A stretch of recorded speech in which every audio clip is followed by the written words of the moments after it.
oggi Verde Nord-Est in trasferta a Vicenza per seguire l'assemblea soci di ARA, l'Associazione Regionale Allevatori del Veneto. Ascoltiamo le voci dei protagonisti. Il motivo principale di questo progetto, che fra l'altro è stato citato anche nel discorso iniziale del nostro nuovo presidente Ettore Prandini,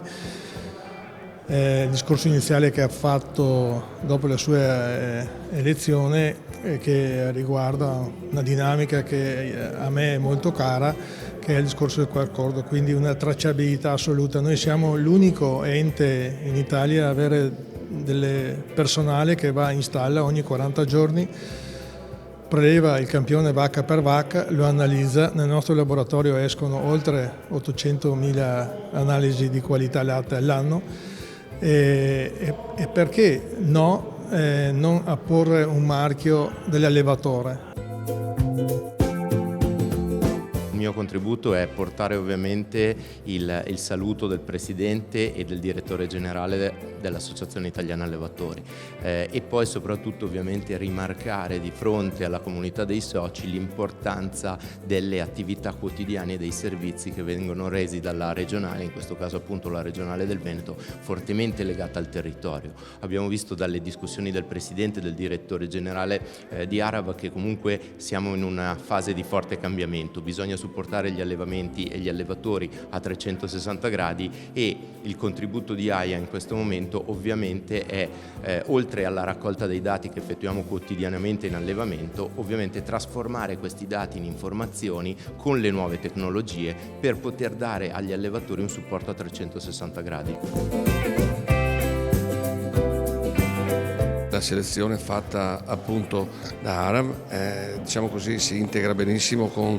i nostri progetti di promozione, tutti gli eventi che riusciamo a fare, il Casius, i formaggi dei Malga e tutto il resto, ma soprattutto quello che ci lega è proprio il fatto che comunque siamo degli allevatori con gli stessi problemi, con gli stessi obiettivi, cerchiamo di essere sempre di più a contatto con gli allevatori, soprattutto per merito della nostra cooperazione, che è la base fondamentale per quello che riguarda il nostro tessuto sociale. La nostra Associazione Nazionale di Bovini da Latte di razza frisona, Jersey e Bruna sta dando un contributo notevole in termini di miglioramento qualitativo del latte, non solo quantità. Oggi abbiamo ricordato come sia più importante selezionare per la proteina per i prodotti caseari veneti e italiani che abbiamo con tutte le DOP rispetto a quella del grasso, e quindi invitiamo gli allevatori del Veneto a proseguire su questa direzione selezionando i propri animali con gli indici genetici che gli forniamo, che hanno un rapporto della proteina sul grasso pari a 6-7-1 e quindi spingendo di più sull'attitudine casearia e sulla qualità poi dei formaggi che andremo ad ottenere una volta trasformato il latte prodotto. Rappresenta una componente significativa della zootecnia bovina da latte in Veneto, è la seconda razza dai dati pubblicati oggi dall'ARAV